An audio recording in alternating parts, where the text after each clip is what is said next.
Kekecewaan melanda hati setelah mengetahui asal-usul masa kecil di mana Sabar sering dimanfaatkan untuk berkomunikasi dengan jin. Syekh Shalom mengaku membuat kesalahan besar setelah melibatkan anak kecil dalam perburuan emas kuno yang berbahaya. Sabar menjadi saksi peristiwa mematikan yang membunuh para pencari harta karun di tempat yang sama dengan kematian Galib. Ingatan Sabar yang hilang karena kerasukan mulai terbuai setelah menyelami bangunan berhantu itu. Kini Safa dan Salam harus membayar perbuatan mereka di masa lalu. Dan berikut ceritanya. Setelah kecewa dengan kenyataan masa lalu, Sabar melenggang ke Kairo untuk menemui pengacara Jaber. Ia hendak berterima kasih atas jasa Jaber yang sangat besar dalam membantu membebaskan Hasan dan Salam yang tidak bersalah. Pengacara Jaber justru menolak uang dari Sabar dan berkata jika Pak Samir sering menceritakan kehebatan Sabar yang tidak dimiliki manusia biasa. Pak Jaber bercerita tentang anak sulungnya yang meninggal sebulan sebelum pernikahan. Sementara anak kedua jatuh sakit sudah 1 tahun tak kunjung sembuh sampai menggunakan kursi roda untuk beraktivitas. Anak keduanya itu sangat terpukul atas kematian kakaknya sementara anak terakhir Pak Jaber masih remaja. Jaber khawatir dengan nasib kedua anaknya terutama Atfi dan meminta nasihat dari Sabar. Pemuda El Fayun itu pun minta izin untuk bertemu dengan Atfi. Pak Jaber dengan senang hati mempertemukan anaknya dengan Sabar. Di tempat lain, Nasir buru-buru bertemu Zain untuk mengabarkan jika bangunan properti milik Zain akan dirobohkan oleh pemerintah setempat karena menyalahi aturan perizinan. Zain tampak bersungut-sungut dan menuduh keluarga Sabar hendak balas dendam padanya. Ezi mencoba meyakinkan Zain jika ia sama sekali tak berbuat apapun apalagi membuat laporan ke pemerintah. Zain langsung mengusir pria itu dari rumahnya seiring kebencian pada Sabar yang semakin bertambah besar. Sabar sudah duduk di depan Atfi yang berada di kursi roda sepanjang hari. Atfi masih belum bisa melupakan kakaknya Ibrahim yang meninggal sebulan sebelum pernikahan. Sabar mengetahui isi hati terdalam Atfi yang ternyata menyalahkan diri sendiri atas kematian Ibrahim. Sabar menegaskan jika kematian manusia ada di tangan Allah.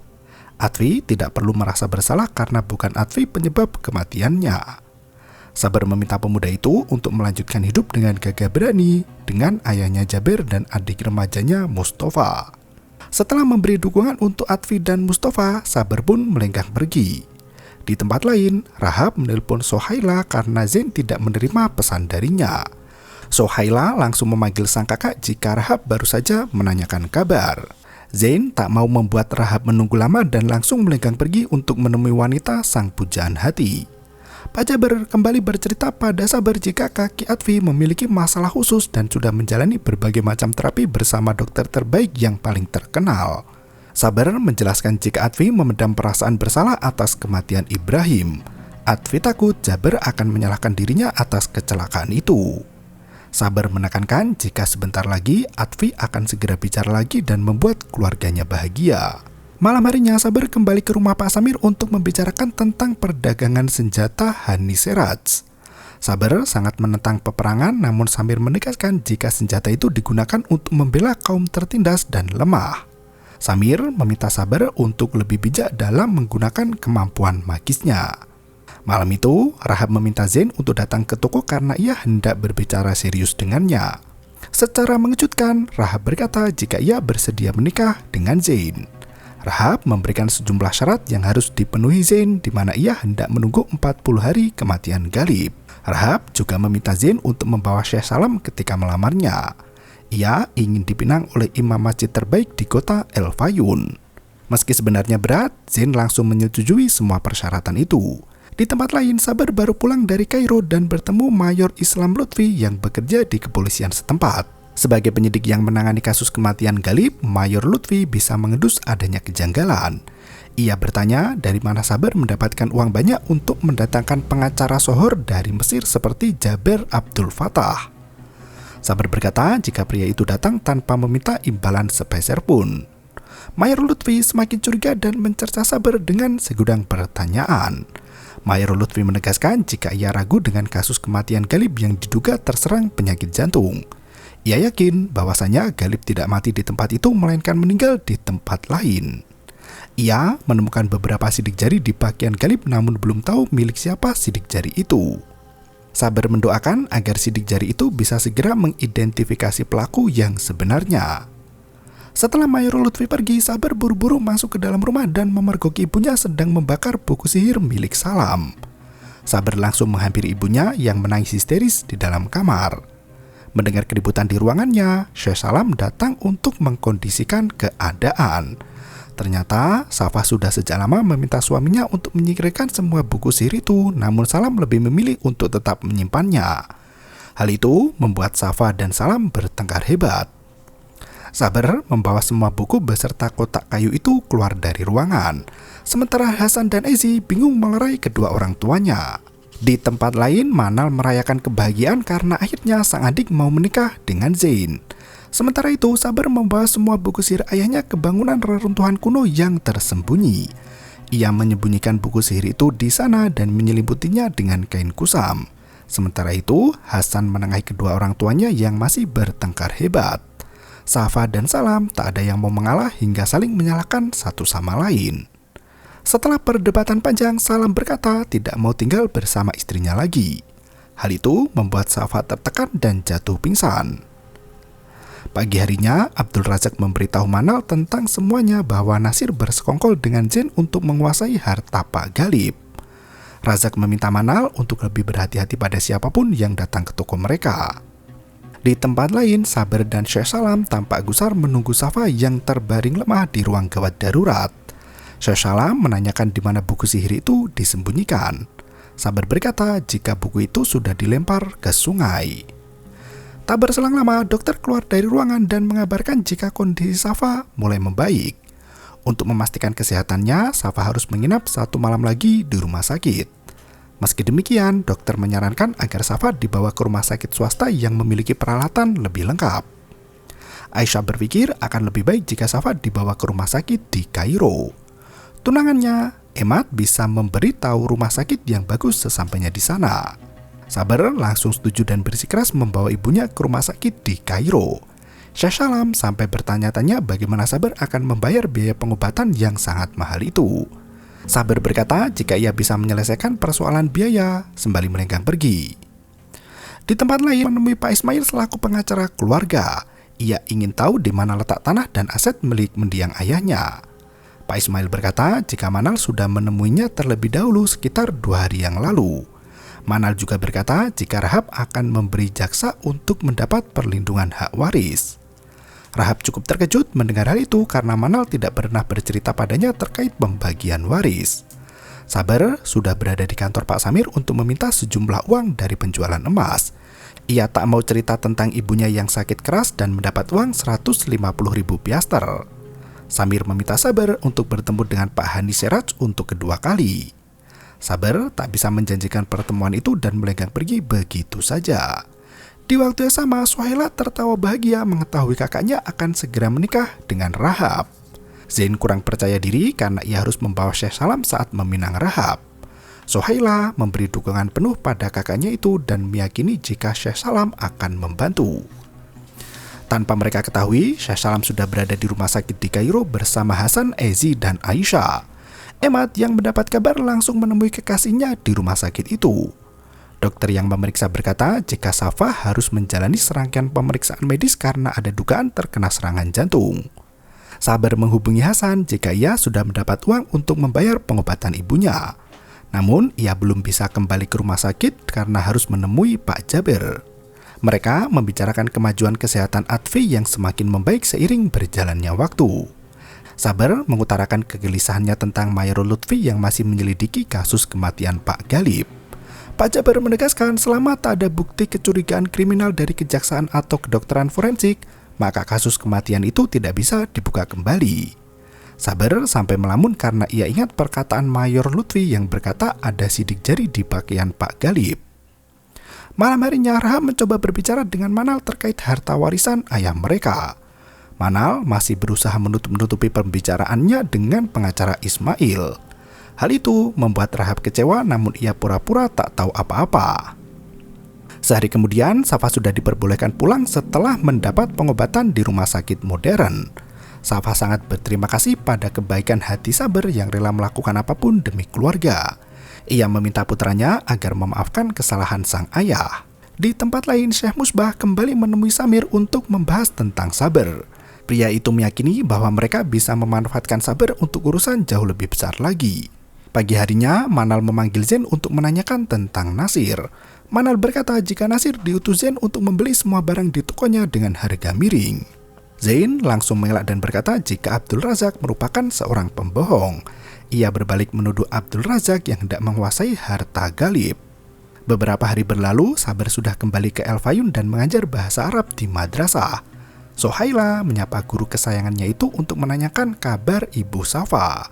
Sohaila mengutarakan perasaan terpendamnya pada Saber jika sebenarnya ia sangat mencintai Pak Guru. Saber tak habis pikir bagaimana bisa seorang remaja jatuh cinta pada guru yang terpaut usia cukup jauh. Saber menegaskan jika ia sudah menganggap Sohaila seperti adik kandungnya sendiri dan melenggang pergi. Di tempat lain, Zain berusaha memperbaiki hubungannya dengan Hasan dan menjelaskan apa yang terjadi di malam penggeledahan. Ia menolak mengakui apa yang dituduhkan Ezi padanya. Hasan sama sekali tak percaya dan bertanya tentang orang yang menusuknya di penjara. Zain masih berkelit dan berkata jika ia ingin berdamai dengan Hasan. Di Kairo, Samir menemui Saber datang ke rumah Pak Hani. Samir berkata jika Saber hendak meminta maaf atas kelancangannya malam lalu yang pergi tanpa pamit. Pak Hani sudah melupakan kejadian itu dan berkata jika petuah dari Saber beberapa hari yang lalu mendatangkan banyak kebaikan. Kali ini Pak Hani dihadapkan dalam permasalahan pelik di mana anak buahnya mati terbunuh dengan cara yang keji. Hingga saat ini polisi masih belum bisa menemukan pelaku yang sebenarnya.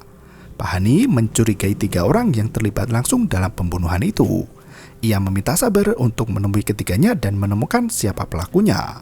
Pak Hani berjanji akan memberi imbalan besar jika Saber berhasil melakukannya. Pagi harinya, Zahra, asisten rumah tangga di rumah Rahab, sedang sibuk membersihkan tempat tidur. Sebuah buhul sihir terjatuh dari ranjang Rahab hingga membuat gadis itu murka melihatnya. Ia bertanya pada Zahra benda apa yang terselip di tepi ranjangnya itu. Zahra ketakutan dan bersumpah jika ia tak tahu menahu tentang benda itu. Rahab langsung membuka bungkusan berwarna hijau yang berisi tulisan mantra sihir. Ia langsung menyadari apa maksud dari sihir yang dipasang di ranjangnya sendiri. Malamnya, Saber dipertemukan dengan 3 anak buah Pak Hani yang diduga adalah pembunuh. Mereka adalah Hisham, Faris, dan Pak Yehya.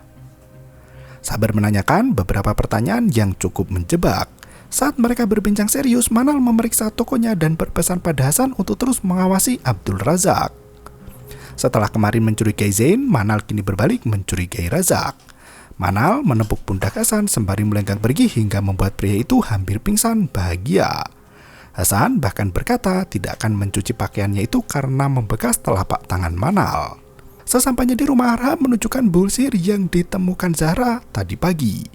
Manal terperanjat melihat buhul sihir itu, namun ia berusaha untuk tetap tenang. Manal berpura-pura tak tahu sambil menggelengkan kepala.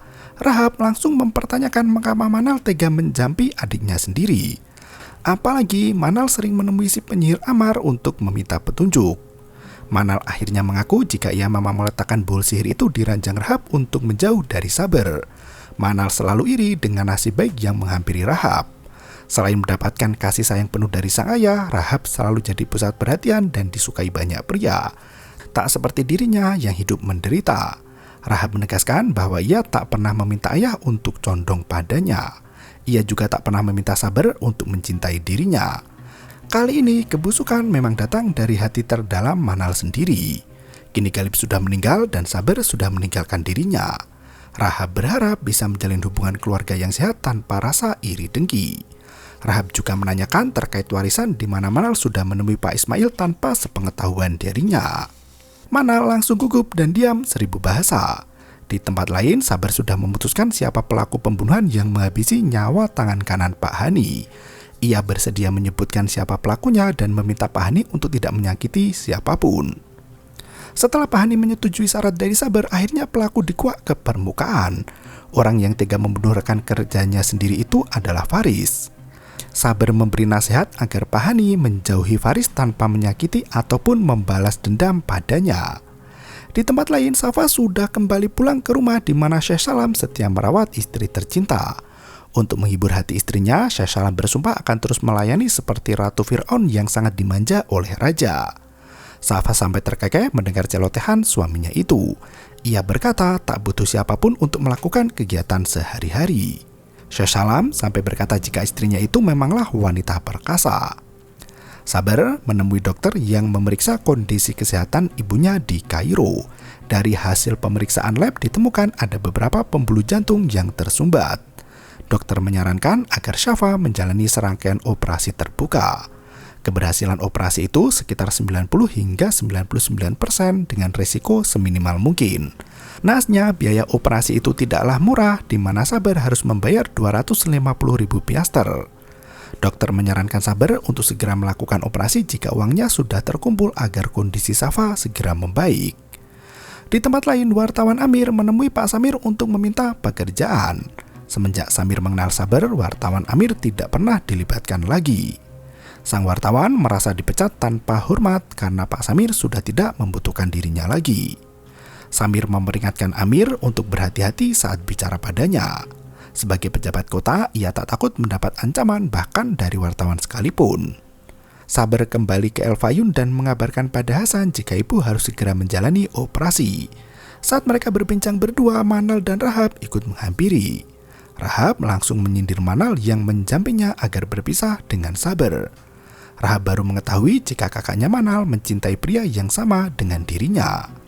Rahab sangat marah dan berkata tak akan peduli lagi dengan Saber ataupun Manal.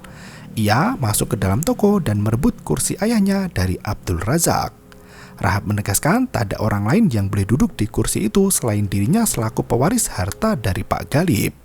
Ia jugalah yang akan bertanggung jawab atas operasional toko serta kesepakatan dagang yang sudah berjalan. Manal sempat memprotes keputusan Rahab, namun pengacara sudah mengatur pemindahan kepemilikan itu. Semua harta warisan Galib akan menjadi milik Rahab tanpa terkecuali. Rahab sudah memberikan semua dokumen untuk membuktikan ucapannya itu pada Ismail dan meminta Manal untuk menemui pengacaranya sendiri.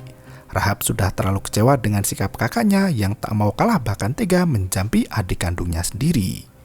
Di tempat lain, Safa sudah kembali beraktivitas seperti biasanya di dapur rumah. Meski sudah bisa berjalan, Safa masih sering kelelahan hingga jantungnya berdebar kencang. Saber berbicara pada ayahnya tentang rencana operasi yang harus segera dilakukan. Syekh Salam menangis mengetahui nasib istrinya yang diambang kematian. Ia bersikeras hendak menjual tanahnya karena harta adalah ujian baginya. Saber meminta sang ayah untuk tetap tenang. Ia berjanji akan mencarikan uang untuk membayar proses operasi. Karena mereka tak kunjung kembali ke ruang makan, Safa masuk ke ruang kerja suaminya. Ia panik melihat Syekh Salam menangis sesenggukan. Saber menjelaskan jika ibunya harus menjalani operasi ringan. Setelah itu semua akan kembali seperti semula. Syekh Salam semakin menangis kencang sementara Safa berusaha untuk terus menghibur hati suaminya yang bersedih.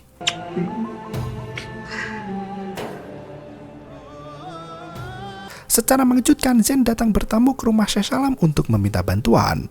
Di depan Saber, Zain mengutarakan niatnya untuk meminang gadis pujaan. Karena ayah Zain sudah lama meninggal, ia meminta Syekh Salam untuk menggantikan peran sang ayah.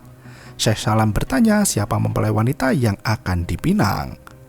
Zain menjelaskan jika gadis itu adalah Rahab, putri Haji Galib yang sudah menyetujui pinangannya sebelumnya. Saber terperangah mendengar nama kekasih hatinya hendak dipinang pria lain. Syekh Salam meminta Zain untuk menunggu peringatan kematian Galib yang ke-40 hari jika ingin meminang Rahab. Ia menegaskan jika ia akan mengikuti tradisi itu dan menunggu waktu yang sangat baik untuk melamar Rahab. Setelah dirasa cukup, Zain langsung pamit pulang dengan hati berbunga-bunga. Syekh Salam kebingungan dan bertanya pada Saber terkait hubungannya dengan Rahab. Saber menuturkan jika ia sudah putus hubungan dan hanya bisa mendoakan agar Rahab bahagia bersama Zain. Hasan pulang ke rumah setelah dipecat oleh Rahab. Saber bercerita tentang niatan Zain untuk meminang Rahab dengan bantuan Syekh Salam. Malam harinya, Manal menangis di depan foto sang ayah. Ia tak menyangka Galib tega memberi semua harta warisan hanya pada Rahab. Manal tidak habis pikir bagaimana bisa sang ayah terlalu pilih kasih pada Rahab. Dalam hatinya berkata, tidak akan bisa memaafkan mendiang ayahnya itu lagi. Manal bersumpah akan merebut hak-haknya kembali meski apapun caranya yang harus ditempuh.